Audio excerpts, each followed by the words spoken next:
ጤና ይስጥልኝ የቻናላችን ቤተሰቦች እንደምን አላችሁ? እኔ በጣም ደህና ነኝ። ዛሬ ግን አንድ ለየት ያለ ትንሽ ግራ የሚያጋባ ግን ደግሞ በጣም የሚያስቅና ጉድ የሚያሰኝ ርዕስ ይዤላችሁ መጥቻለሁ። እስቲ አንድ ጥያቄ ልጠይቃችሁ። እርግዝና የሴቶች ብቻ ነው ብላችሁ ታስባላችሁ እንዴ? ምን ጥያቄ አለው ልትሉ ትችላላችሁ። ነገር ግን ዛሬ የምነግራችሁ ነገር ሐሳባችሁን ሊቀይረው ይችላል።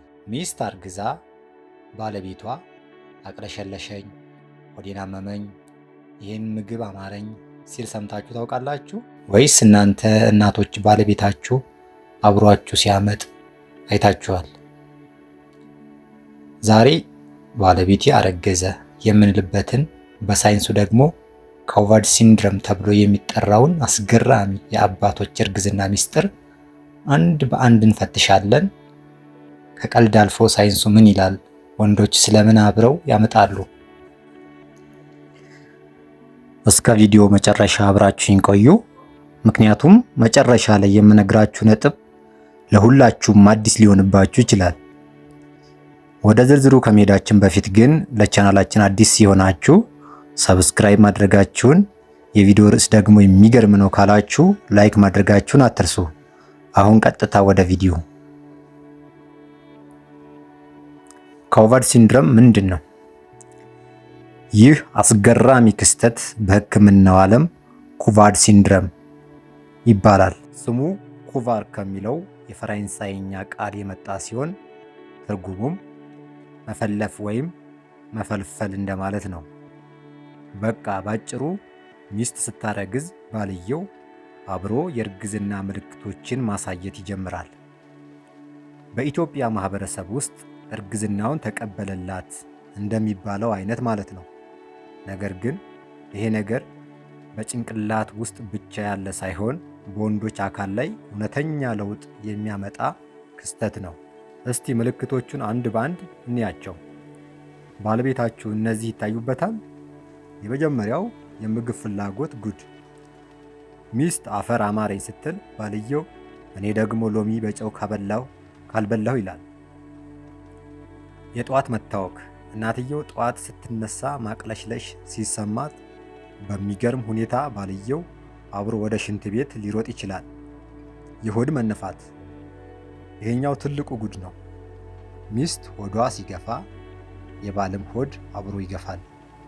የቢራ ሆድ እንዳይመስላችሁ፣ ይሄኛው የአባትነት እርግዝና ሆድ ነው። የስሜት መለዋወጥ።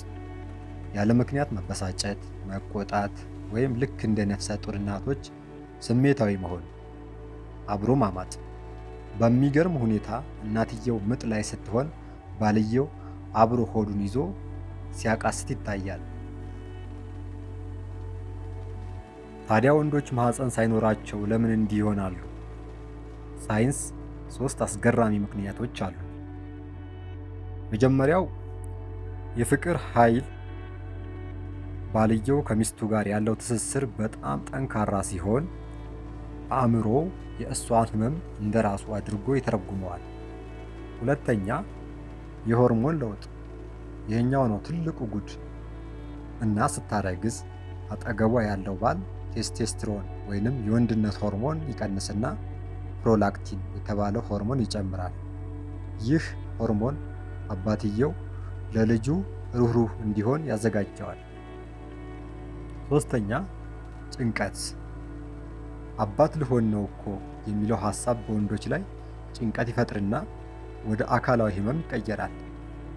እንግዲህ እናቶች ባሎቻችሁ አመመኝ ሲሏችሁ እንዳትቀልዱባቸው። በእውነት እየታመሙ ነው። ይህ ማለት ግን ሚስቱን በጣም እንደሚወዳትና ለልጁም ዝግጁ እንደሆነ ትልቅ ማረጋገጫ ነው። ይህ ነገር በወሬ ብቻ የቀረ እንዳይመስላችሁ። እስቲ የብሪታንያውን የሃሪ አሽቢን እውነተኛ ታሪክ ልንገራችሁ። በ2014 ባለቤቱ ሻርለት ስታረግዝ ሃሪ ያጋጠመው ነገር በወቅቱ መላው ዓለምን ጉድ አሰኝቶ ነበር። ባለቤቱ ማርገዟን እንዳወቀች ሃሪ ድንገተኛ በሆነ ሁኔታ ማቅለሽለሽ፣ የሆድ ቁርጠትና የጀርባ ህመም ተሰማው። ይባስ ብሎ ደግሞ ሚስቱ ሆዷ ሲገፋ የእሱም ሆድ አብሮ መግፋት ጀመረ። ሃሪ እርግዝናው ከባድ እየሆነብኝ ነው ብሎ ስራ ለማቆም እንኳን ተገዶ ነበር። ሃሪ በጣም ተጨንቆ ወደ ዶክተር ሄደ። ዶክተሮቹ ምርመራ ሲያደርጉለት ግን ሰውነቱ ላይ ምንም አይነት ህመም አልተገኘም። በመጨረሻም ዶክተሮቹ የኩቫድ ሲንድረም እንዳለበት አረጋገጡ። ይህም ማለት ሚስቱ በጣም ከመውደዱና ለእርሷ ከመጨነቁ የተነሳ አእምሮ የእሷን ስሜት በሙሉ ወደ እሱ አዙሮት ነበር። የሚገርመው ደግሞ ባለቤቱ በምጥ ቀን ሆስፒታል ስትገባ ሃሪም ልክ እንደ እርሷ ሲያምጥ አመሸ። ልጃቸው እንደተወለደ ግን ያ ሁሉ ህመም ልክ እንደ ጉም በኖ ጠፋ። ሃሪ ዛሬም ድረስ እኔም አብሬ አምጫለሁ ብሎ በኩራት ይናገራል። እናንተስ በቤታችሁ ምን የታዘባችሁት ጉድ አለ? ባለቤታችሁ ምን አይነት አስቂኝ ነገር አደረገ? ኮሜንት ላይ አዝናኝ ታሪኮቻችሁን ጻፉልኝ፣ ሁሉንም አነባለሁ። ቪዲዮ ከወደዳችሁት ላይክ አድርጉ። ሌሎች የሳቅ ምንጭ እንዲሆን ደግሞ ሼር ማድረጋችሁን አትርሱ። ቤተሰብ ካልሆናችሁ ቻናሉን ሰብስክራይብ በማድረግ ቤተሰብ ይሁኑ። በቀጣይ ደግሞ ሌላ አስደናቂና አስተማሪ ቪዲዮ ይዤላችሁ እቀርባለሁ። እስከዛው ድረስ አመሰግናለሁ። በሰላም ቆዩ።